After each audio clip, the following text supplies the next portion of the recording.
Good morning, everyone, and welcome to the next in our series of Check-In and Chat webinars. It's great to have you with us.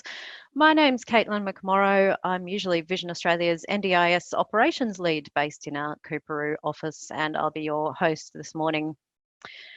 Before we go any further, we're meeting on lots of different traditional lands today, so I'd just like to begin by acknowledging the traditional custodians of all the lands that we're meeting on and to pay my respects to their elders past, present and emerging.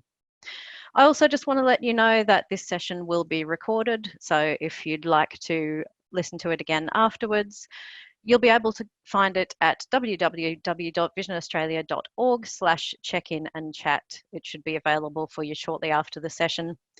And by visiting that link, you can also check out our previous webinars and have a look at the topic for future check-in and chat sessions that are coming up. I'd like to introduce our expert who's joining us this morning. Emily Purcell is an occupational therapist based in our Perth office.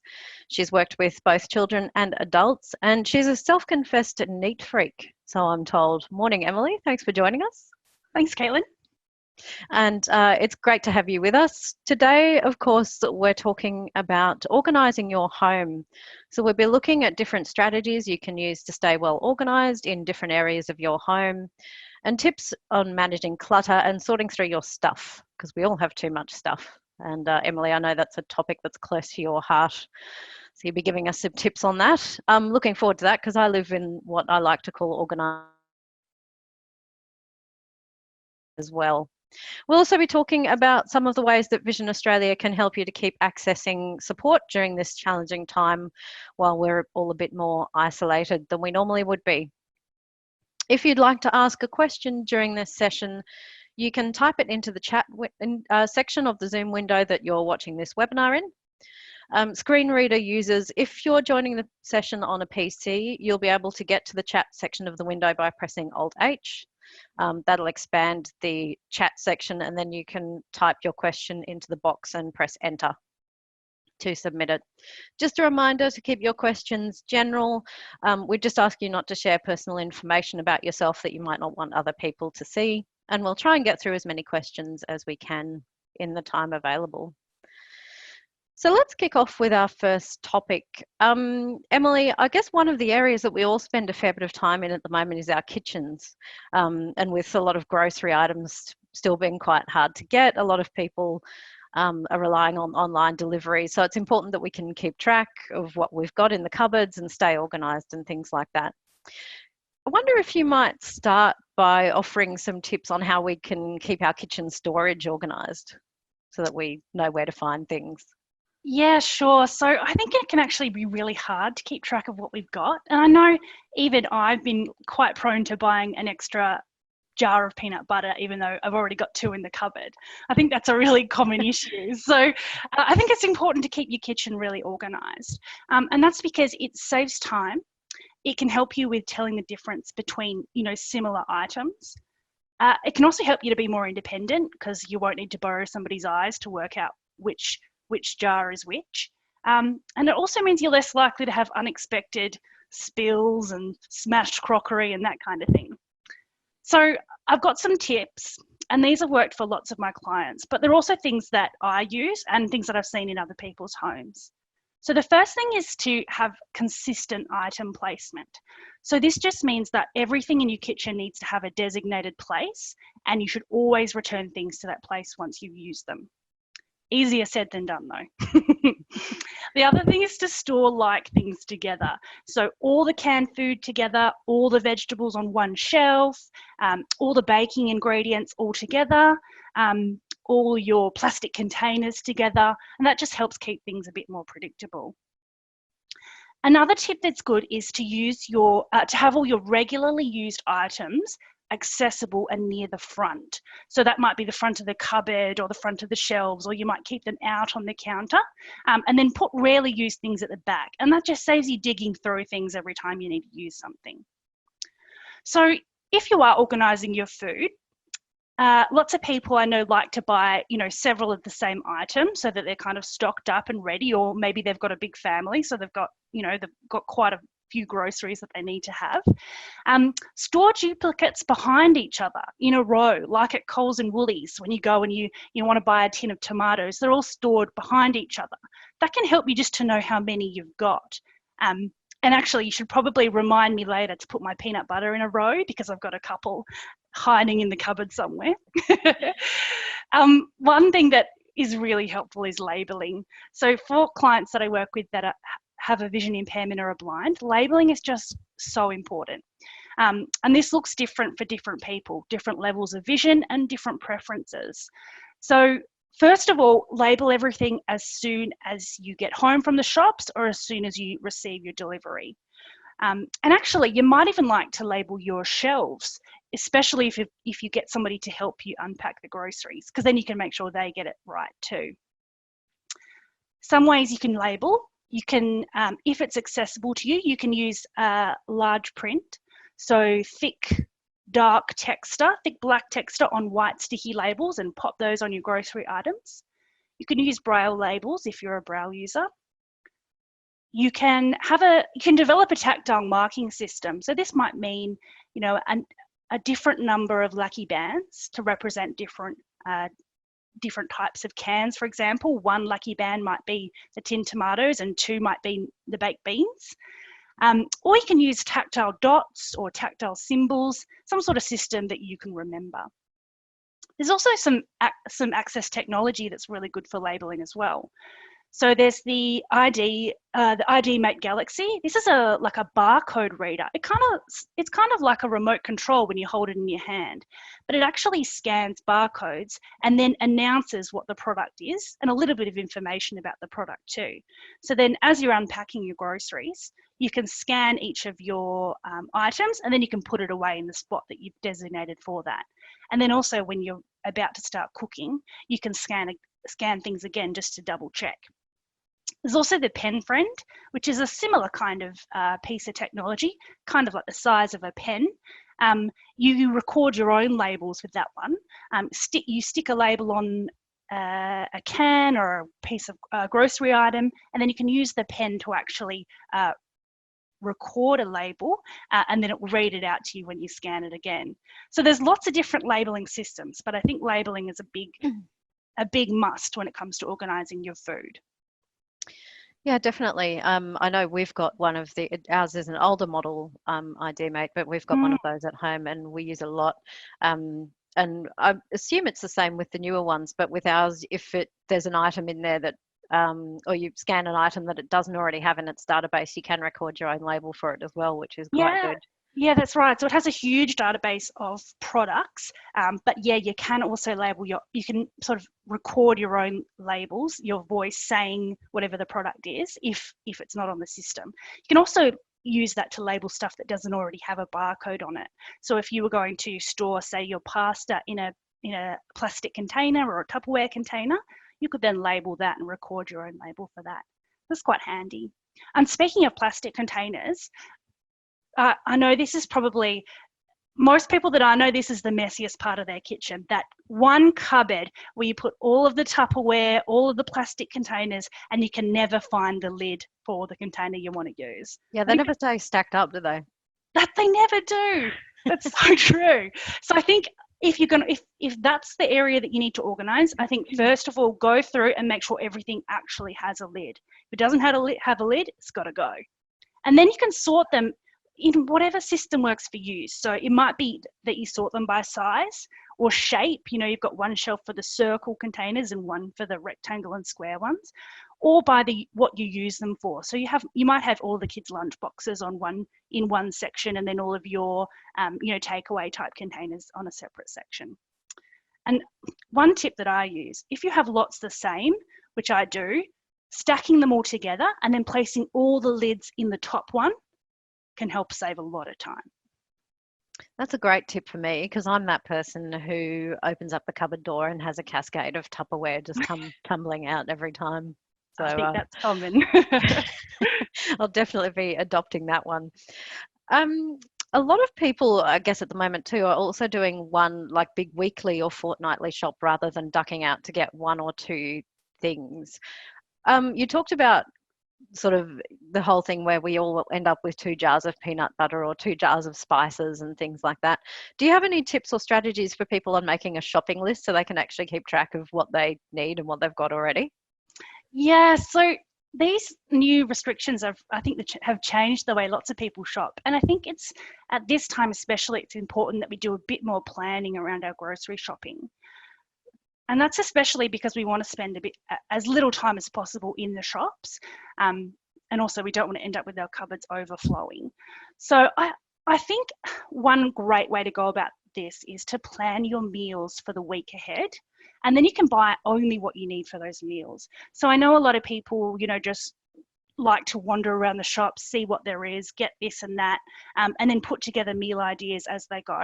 And that's okay. But I think that the most efficient way is to plan in advance what you might make and then make a list of everything that you need.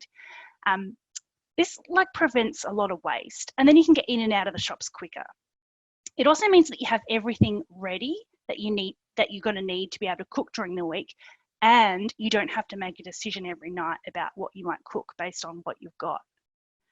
So my number one tip for this is to write your list in the kitchen so that you can check the fridge and check the pantry as you go to save doubling up and ending up with 3 jars of peanut butter like I've got in the cupboard.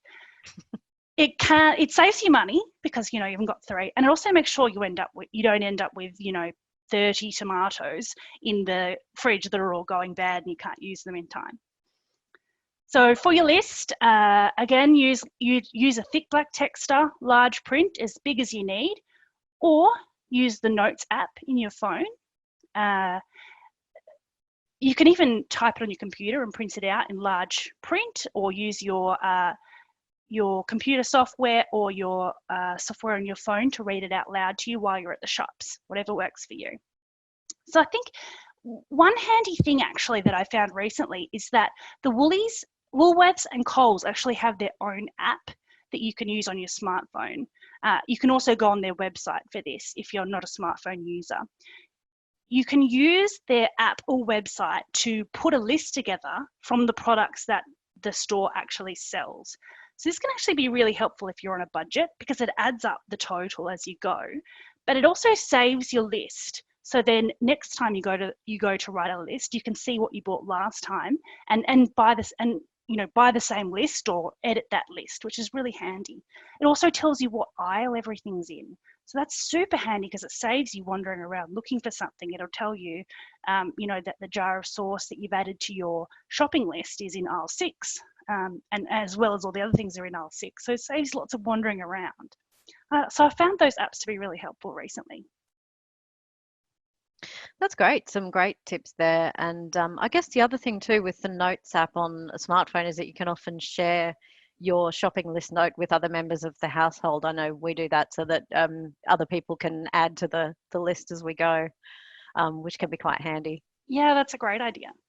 And I think in one of our previous webinars where we talked about various assistive tech solutions, we mentioned that you can use the shopping list feature on your Google Home if you have one to add things to your list, which can be really handy if you've got your hands full of stuff and you're cooking and you realize you're running low on something. So definitely go back and check out that webinar as well if that's something that would be of interest to you. I guess, Emily, some of us are finding that we're cooking more now as well because we're not going out as much. Do you have any tips for, I guess, particularly new cooks on kind of keeping their space organised and free of clutter so that the whole cooking thing doesn't become too stressful and you're always looking for things and things like that? Yeah, so I imagine lots of us are cooking more nights of the week because we can't go out and meet friends. We can't, go to mum and dad's house for a barbecue. So I think when we're cooking at home, it's just really important to have a clear space on your counter or your dining room table, whatever works, so that you've got a working space. Now, a tip that I've found has worked really well for my clients is for when they're about to cook something is to get 2 trays. On the first tray, put all of the ingredients that you're going to use for the cooking. Then as you use each one, put it onto the second tray, which is like the used items tray. And that kind of just helps you remember what you've used, but also keeps them out of the way. And so there's less to search for when you're looking for the next ingredient. Some people like to just put things away as they go. So, they put the oil in the pan and they put it away straight away. And if that works for you, then that's great. The other tip I've got for this is to make sure you put the dirty dishes either in the sink or beside the sink as you go, so that they're not spread all over the counter. This really simple addition to your cooking can make a big difference to the clutter and the mess and the space you've got to work with while you're cooking. That's great. And do you sort of recommend that people keep all their utensils together somehow, or any tips on that? Yeah, I think that in terms of organising utensils, some people like to keep their larger utensils in kind of like a cylindrical container on their counter or near their stove, so that they're handy and ready to go. Just the ones that you use the most need to be in that container. And then with the other utensils, I recommend when you get all your ingredients out that you also get the utensils out that you'll need and keep them in the order that you'll use them. Super. And just before, we were talking about shopping lists, and we've had a comment come in from someone who said that they tend to use the reminders app on their phone to create shopping lists. So I guess that's another option as well. There's lots of different tech solutions out there. If you've just joined us, thanks for dialing into our check-in and chat webinar this morning. We are talking about organising your home with occupational therapist and self-confessed neat freak Emily Purcell. Emily, I guess also, since we're cooking more, the slightly sad upshot of that is that we're cleaning more as well. Any tips on keeping things clean and tidy, or sort of ways for people to clean systematically? So lots of my clients have told me that cleaning up is actually really tricky because they just don't know if they've missed a section. So here's what I recommend. First of all, just take your time. It'll probably take a bit longer than you want, but it's worth it. Number 2 is to feel with your hands or your feet to see if there's crumbs or food on the counters or on the floors. But really, it's best to just wipe down the counters and give the kitchen floor a quick sweep after every cooking session, just to be sure. So food on the counters can attract bugs, and we don't want to put our hand or paperwork in something sticky later. So it's best to be sure. So when you're wiping down something or sweeping, we recommend that you use a grid pattern. So this means starting in the back corner of your counter and wipe along the back wall, and then bring the cloth slowly closer to yourself, moving left to right. Then go in the opposite direction. So go up and down, moving left to right. So that kind of makes sure that you've covered the whole area using a grid pattern. So up and down and then left to right, just to make sure you cover, all the corners and all the bits in between. And so even though this takes a little bit longer, it really does make sure you don't miss anything, which is really important. That's great. Yeah, some great tips there, I think, and it sounds like cleaning systematically really is the key there. I always find too that I'll clean surfaces with a damp cloth, but then I'll often dry it down with a piece of paper towel as well, because then I can feel if I've missed anything. You know how sometimes when the surface is wet, it's a little bit harder to detect if you've left a little bit behind. Yeah, that's a great idea. I love that. Just a reminder, if you've just dialed in, you can ask a question during this session if you'd like to, by typing it into the chat section of the Zoom window that you're watching this webinar in. And if you're a screen reader and you're logged in on a PC, you can access the chat window by pressing Alt-H, which will expand the relevant section, and then you can type your question into the box and press Enter. And we're speaking with Emily Purcell this morning, who's our occupational therapist based in Perth. And we've been chatting about various organisation strategies for the kitchen. I guess another area, Emily, where we all like to try and keep organised is with clothes and laundry and things like that. Even though we're not going out as much at the moment, we still all want to look good. And I guess for a lot of us, getting dressed in what we'd normally wear is sort of a pretty key part of our mental well-being, even if we're doing most of our work and social activities from home. any tips on strategies that people can use to kind of keep their wardrobe well organised? Well, I think keeping your wardrobe organised is important, even if you're just looking for that really comfortable pair of track pants to wear around the house. An organised cupboard really goes a long way. So my number one tip, again, is to have a designated place for everything and to always put things back there. So I've got some ideas for your hanging space. Hang your items in categories. So long sleeve, short sleeve, sleeveless, maybe patterns and solids, maybe casual and dressy. You choose categories that work for you and the clothes that you have. And then label your clothing or the hangers so that you know what's what. For your drawers or your shelving, use smaller boxes or containers to separate things out to help you tell them apart. You can use containers that you already have, like, a shoe box or a jar or a tackle box or a craft box or a bag or a basket. And so for an example might be you've got your sock drawer. Inside your sock drawer, you've got your plain black work socks, and then you've got your sport socks, and then you've got your fun weekend socks. You could have your work socks in a shoebox. You could have your weekend socks in a plastic bag, and you could have your fun weekend socks in the calico bag. So that way you've got all your socks still in the sock drawer, but they're separated out so that you don't have to search through them to work out which is which. You've got a system in place to know which is which. And you can also label the actual drawers or shelves in your preferred format if that works better for you. So when it comes to labeling, there's, again, lots of options for people who are blind or have low vision.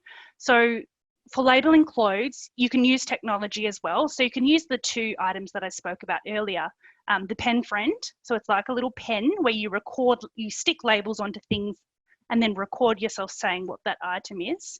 Then the pen will read it out when you sort of scan it.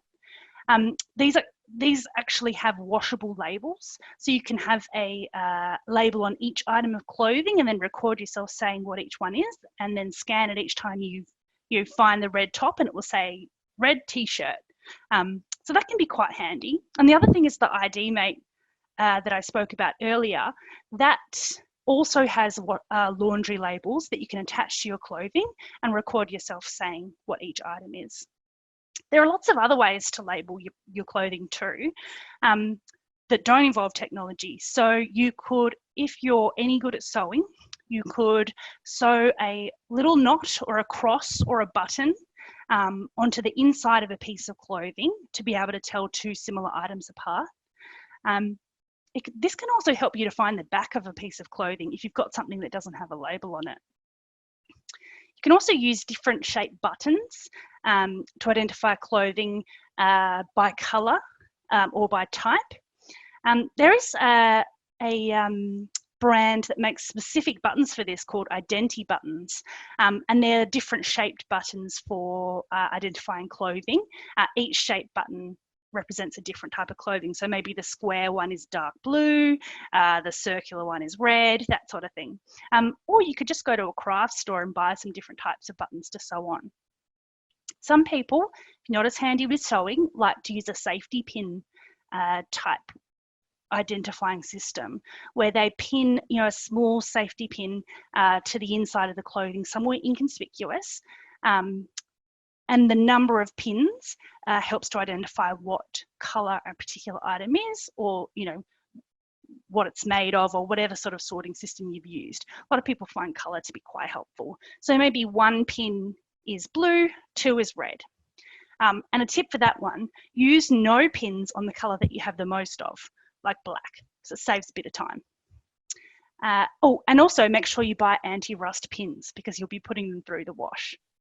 And my last tip for this one is make sure you make a bit of a list, a bit of a master list of your coding system, just in case you forget what's what.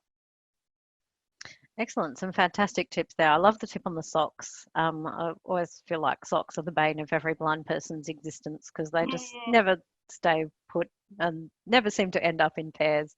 So I reckon I'll definitely be using that one.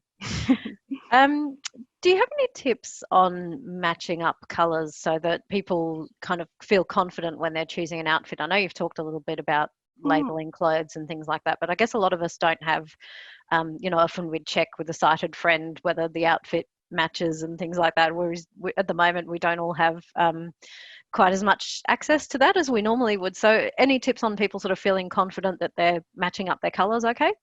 Yeah, so hopefully if you've got a system for identifying your colours, like the safety pins or the labels, then you'll be able to put together something. But I mean, there aren't really any hard and fast rules for matching. Fashion is kind of creative, so, and everyone's got their own style. So some people say, you can never wear blue and green together, but other people love that combination. So it's all about what you like. But there are a couple of ideas that I can share about outfits. Once you know an outfit works together, maybe someone said, oh yeah, that matches really well, or you've got some compliments for an outfit, you can store that outfit on one hanger, so the top and the bottom, or the dress and the shoes together, so that you can easily find them and wear them again next time. You can also use a color identifier. So this is like either a device or an app on your smartphone that uses a camera to view an item, and then it will announce the color. But this technology is not perfect yet. So it often depends on the lighting and the kind of, the creases in the clothing and the direction that you're pointing it in. It's not always perfect, but they do work sometimes. So there is a device, for example, called a cobalt talking color detector. That's a little device that can detect colors. And there's also apps like Seeing AI and Color Inspector, and they're both free apps, so worth a try. Also, in a pinch, you can use an app, a smartphone app like Ira or Be My Eyes. These are two different apps where you can contact a sighted volunteer or a staff member over the phone, and they're able to have a quick look through your phone camera and give you some advice. So that might be on, which is the red top? Is it this one or this one? They say, oh, yep, I can see that now. It's the one on the right. And they can let you know. They can also let you know if your outfit goes together. But keep in mind, they might not have the same fashion sense as you. You could also consider make sure all of your outfits match. Just buying pants, shorts, and skirts, so the bottom half of your outfit, in neutral colours like black, navy, tan. That way, pretty much any coloured top or pattern top will go. The other thing is to keep pairs of things together. So like you said with the socks, it can be a bit of a nightmare keeping them together, even for sighted people. So there's a really cool, because I'm a bit of an organising freak, I think it's really cool, a cool little piece of technology. It's just pegs. So pegs that have no metal in them, so they can go in the washing machine. You can peg your socks together as soon as you take them off. Then when you put them in the wash with the pegs still attached, they stay together for the whole wash. It's amazing. I love Excellent. it. That's great. And you were talking about the making the bottom half of the outfit plain so that most things will kind of go. Does that work with denim, with jeans as well? Yeah, so denim's a great choice because you can pretty much wear. Well, look, you can wear any top, and jeans do come in various different colours, but denim's generally a great neutral bottom. Super. I can see a couple of questions coming in, guys, so thanks for sending those in. Just a reminder, if you would like to ask a question during the session, you can type it into the chat section of the Zoom window that you're watching this webinar in, and we'll pause in a sec and go through some of the ones that have come in. Just before we get off the topic of clothes and laundry, everyone's had the experience, Emily, of putting their favourite white shirt in with the blacks or the reds. And I guess that, even if you have your wardrobe well organised, sometimes things go astray when they're on the way to the laundry basket and you have just a giant basket full of stuff to sort through. Any tips for a laundry system that can kind of help people to avoid those colour disasters? Yeah, so I've done it too. I've got too many white t-shirts that are now grey because they've gone in with the darker colours. So I guess one thing that a lot of people do, both vision impaired and sighted, is to have different laundry baskets for the different colours. So at a minimum, you want to have a whites basket and a colours basket, but some people like to have darks as well, and that's a personal preference. So this actually saves sorting them at the point where you're putting them in the washing machine, because as you take it off, you put it in either the whites or the colours. It's already sorted for you. One thing to help with that is to, when you've got more than one washing basket, dirty washing basket, is to either have two different baskets so you can tell them apart a bit easier, or to label them so you can remind yourself each time you're putting them in there. The other thing, I guess, is if you have a labeling system already for your clothes, that as you're taking them out of the dirty laundry basket, you can just check the label that you've got inside, the safety pin, the button, the barcode, just to double check what colour it is before it goes into the washing machine. Excellent.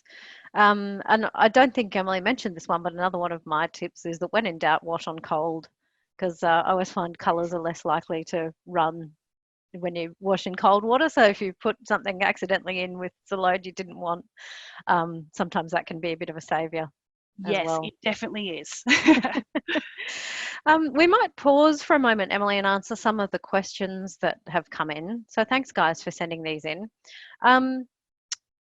We've had a question from Jeannie, who's wondering about tips for accessing her washing line independently. That's a good one, isn't it? Because you often put stuff out and then sort of, there's always one stray sock or something, isn't there, that stays out on the washing line, and suddenly you realise you've got an odd number.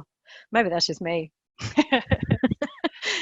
Yeah, so I guess it depends what, like you're saying, if you've got a vision impairment, if you've got some other limitations why you may not be able to reach the washing line, that depends. But if you have a vision impairment, I think it's best to be systematic about taking your washing down.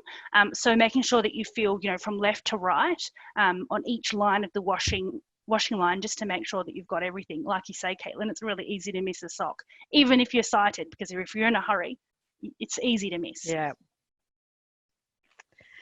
Excellent. Hopefully that gives Jeannie a couple of ideas. And I guess a lot of washing lines are sort of height adjustable as well, aren't they? So if you, like I'm quite short, so I even have trouble reaching ours, but I can kind of wind it down a bit so I can more easily reach the items up there to get them off. So yeah, that's right. Height Yeah. adjustable. Most of them are height adjustable, or if you're really not able to access the washing line in the backyard, you consider one of those foldable indoor sort of clothes horses instead. They can be really handy. Excellent. We've also had a question from Tim, who's living on his own, and I'm guessing that might be a bit new for Tim. So he's wondering, any tips for someone who's just sort of started living on their own, Emily? So I guess my main tip is, in terms of organising your home, is to first of all know what you've got. Perhaps minimise clutter around the house, and to have a designated place for everything, and to return things to that place every time. I guess that keeps things predictable, and it saves time, looking for things all the time when you know that something's going to be in the place that you've sort of designated.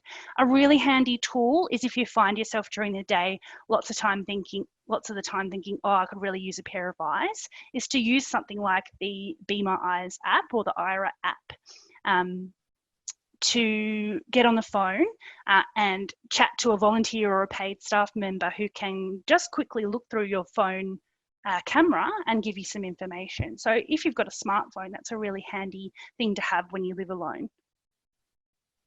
Excellent, great. We've also had a question come in from Vicky, who is wondering if she can see the webinar again if she's missed some of it. Yes, Vicky, you can. The recording will be available shortly after the session. If you go to visionaustralia.org/check-in and chat, you'll be able to find it there. So you're able to view the whole thing again or share it with friends who might have missed it, and things like that. We've also had a question from Aisha, who says she has a lot of clothes with print on them. And she's wondering about a system to identify those. I guess that's true, isn't it? If you follow a lot of bands and you buy music merch and things like that, you might have a lot of printed t-shirts and sort of want to know which one's which. Yeah, that's right. Or like me, I really like fun printed clothes, flowers, stripes, all that kind of thing. That can be, I guess, if you've got a few categories of prints, like you say, band t-shirts, floral prints, stripe prints. You can have a system using the methods that I described earlier, but to describe your different prints. So maybe 1 safety pin for stripes, 2 for floral, 3 for other other fashions. Or use the buttons or the little stitching. The other thing is to use one of the labeling tools that I've talked about, the ID Mate or the Pen Friend. Though on those, you can actually record yourself saying whatever you want to. So you could say green and red floral shirt, or you could say navy and white striped t-shirt. That way you've got all the information about that piece of clothing every time you scan them. But those tools can be really handy to get lots of information about the clothes. It's just a matter of setting up those labels at the beginning to have that system ready to go. That's a great idea, I think, because often you do have like quite a few shirts that are similar colour, but the detailing on each one's a bit different. So if you had those recorded labels, you could include that information on them, which is a great suggestion. We talked a little bit earlier about organising things in the kitchen, and Kathy's sent in a question about the best solutions for labelling frozen meals and things like that, such as like the light and easy ones, for example. Any tips on that, Emily? Yeah, so frozen meals are so handy. I love to have a couple in my freezer for when I really don't want to cook. Also really accessible if if you don't know how to use your kitchen, or you don't feel safe in your kitchen, you haven't worked with anybody on blind and low vision techniques. A frozen meal is a fantastic way to get really good nutrition. There are fantastic options available these days. You can get just about anything as a frozen meal. I've seen a few different ways to label these. I guess you can use a system with elastic bands. Again, if there are 5 different types that you like to get, you can use 1 elastic band for butter chicken, 2 elastic bands for the pasta, and that sort of thing. Otherwise, you can use either large print or braille labels if that's accessible to you. Sticking them on the actual items, or you can use something like the barcode readers that will, when you scan the barcode, will tell you what the product is. Those can be really handy. Excellent, great. Let's take maybe one more question before we carry on, and we'll come back and answer as many of the others as we can at the end. We were talking earlier about using notes apps and things like that on your smartphone for doing shopping lists, and Mary's asking about how you have those read back to you. Sure. So now this takes a little bit of training for most people, but smartphones actually have inbuilt accessibility settings where they can read out all of the text on your phone, and you can navigate the phone screen using the voice when you've got these settings turned on. So this is something that you might want to work with an assistive technology specialist about, and you can contact Vision Australia to get in contact with an assistive technology specialist. But this can be really handy because you can have not just your notes read out, but whatever's on your phone screen or whatever you're wanting to use your phone for. I imagine there are some apps that have that built in. I'm not sure. I think the easiest way to go about it is to learn to use the built-in accessibility settings on your smartphone. Yep, excellent. And that's potentially something that Vision Australia can help with, isn't it? So we might talk about how people can access those kinds of services. Well, we're all isolating a bit more than we normally would, because in lots of instances that's still possible. We'll come to that in a few minutes. Right now, though, how about we go on and talk about paperwork, because I can see we've had at least one question come in about that already. Obviously, keeping track of paperwork like letters and bills can be a real challenge for people who are blind or have low vision.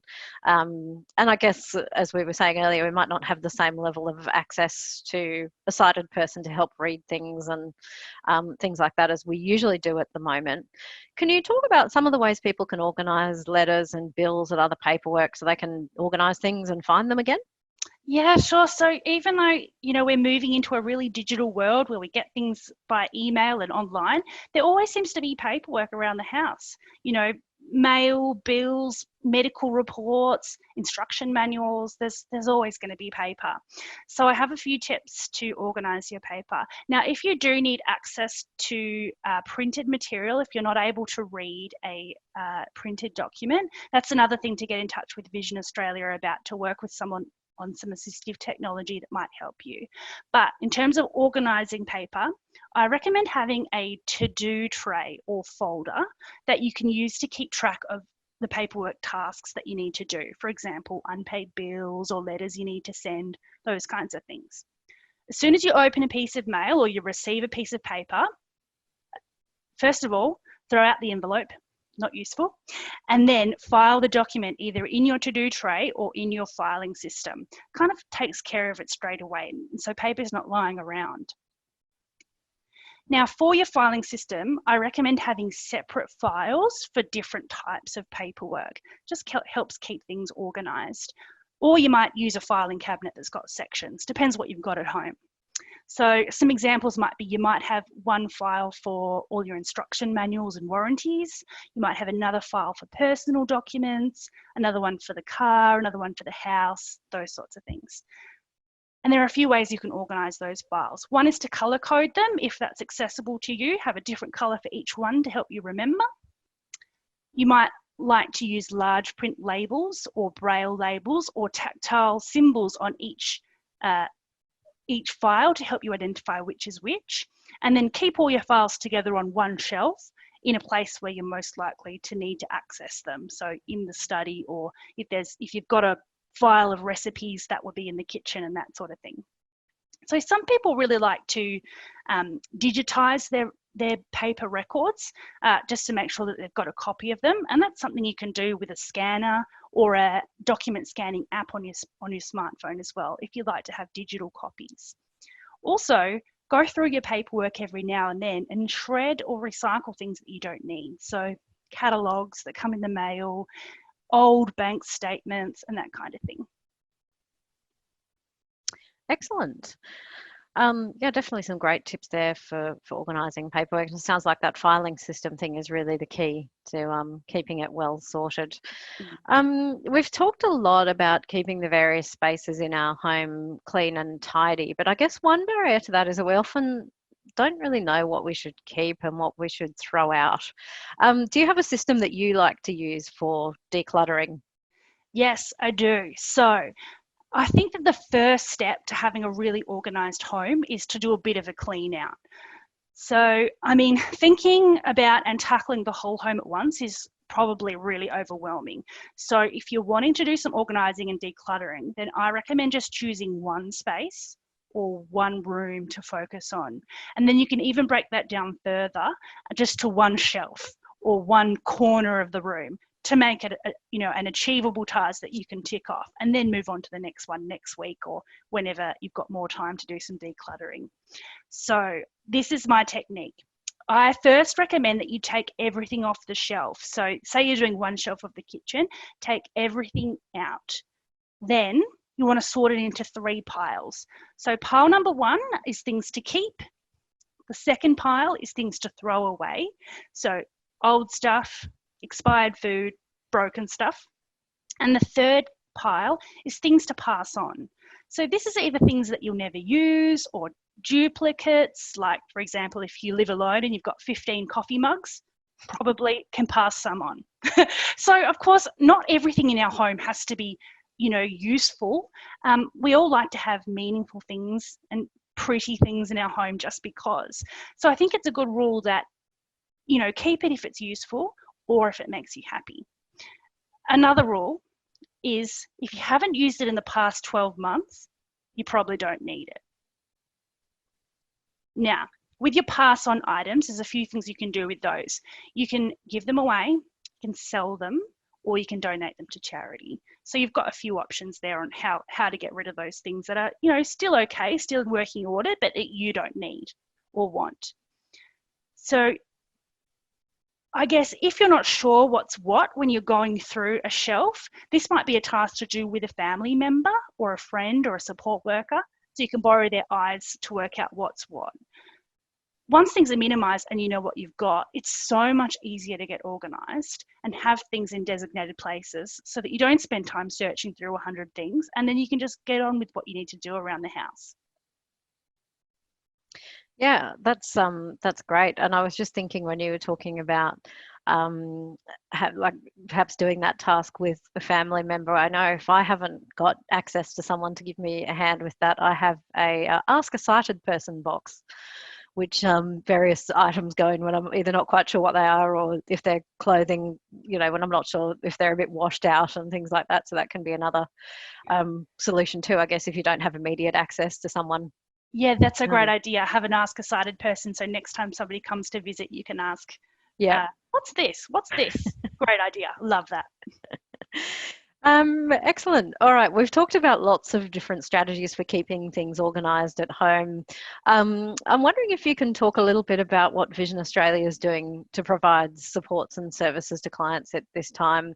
Is it still possible for people to get support from an OT such as yourself? Yeah, so even though we're doing social distancing and we're only leaving home for essential outings at the moment, Vision Australia is still providing services. So you you can continue to work on your goals that you're working on with Vision Australia, or you can get support from Vision Australia for the first time from your home. So we've switched over to telehealth, which means that we're not seeing people face to face anymore, but we are still providing services via the phone, via video conference, and via email. So, you know, if there is any support that you need, or if you're already working on something and would like to continue, then you can absolutely do that. Excellent, great. And we'll give some contact information in a few minutes' time, just to recap on that, how you can find out more about that if that's something you're interested in accessing. Let's take a few more of the audience questions though before we finish up. And thanks for sending these through, guys. If you'd like to squeeze in a last question, you've still got a couple of minutes left to do so. You can type it into the chat section of the Zoom window that you're watching this webinar in. We talked earlier, Emily, about still wanting to look good even though none of us are going out as much. And we've had a question from Selena who's wondering about whether there's any tutorials on doing your makeup.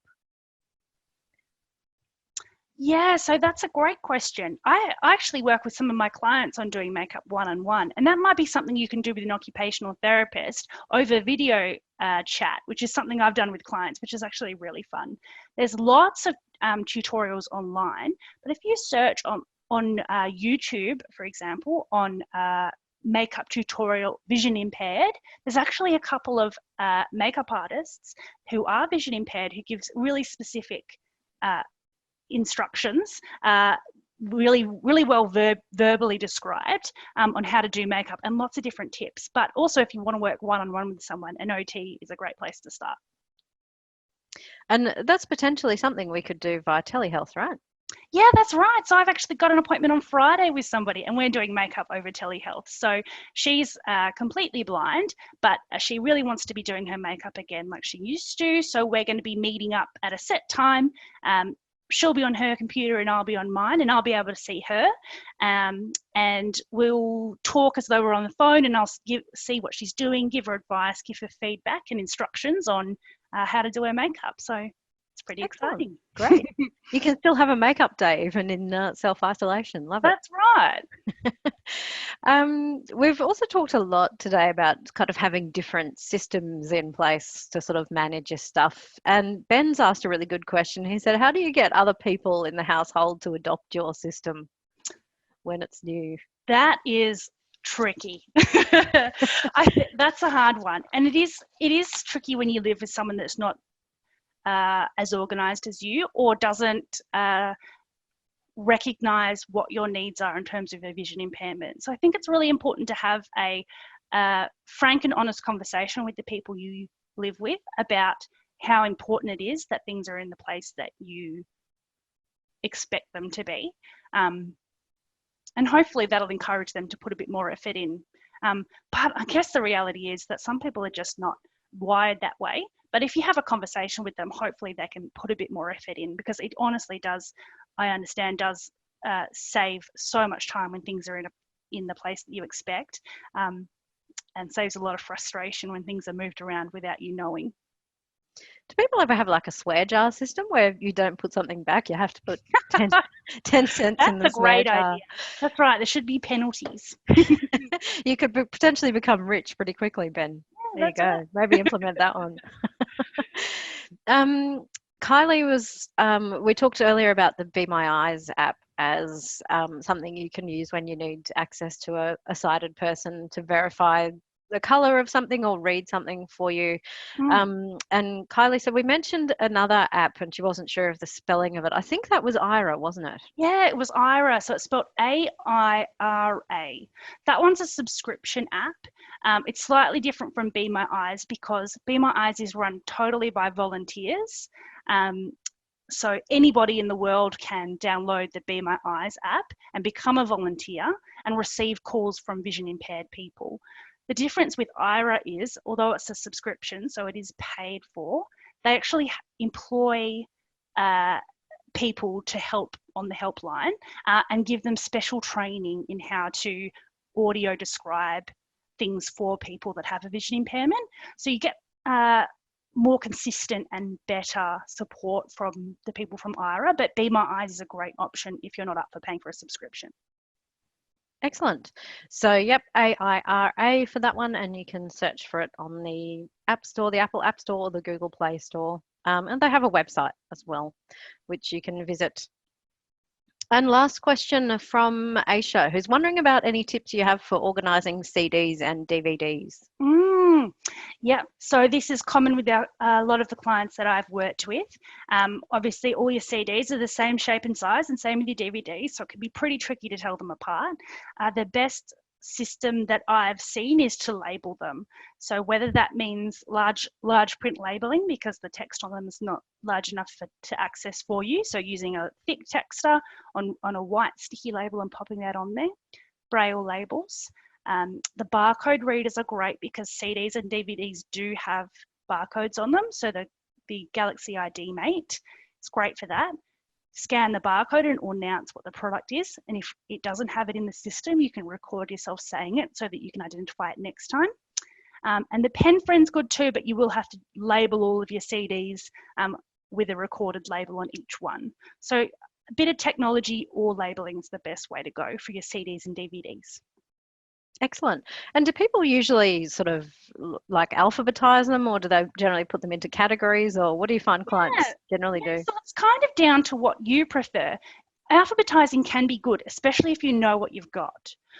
And categories is okay, but only if you can recognize enough of the label to be able to tell which is which. So really up to you how you like to, how you like to search for things and how you like to organize your own stuff. Excellent. Super. We're rapidly running out of time, so I'd just like to say thanks to everyone for attending our check-in and chat webinar today. It's been great to have all your questions and comments and things like that, so thank you very much. As I said earlier in the session, there will be a recording of it available afterwards if you would like to listen to it again or share it with friends who might have missed the session. Won't be available today, but it should be available in the next few days if you go to www.visionaustralia.org/check-in and chat. And you'll be able to view our previous check-in and chat webinars up there as well and see a schedule of topics for the future ones. Emily, thanks so much for joining us and sharing your expertise this morning. I think we've all learned a lot.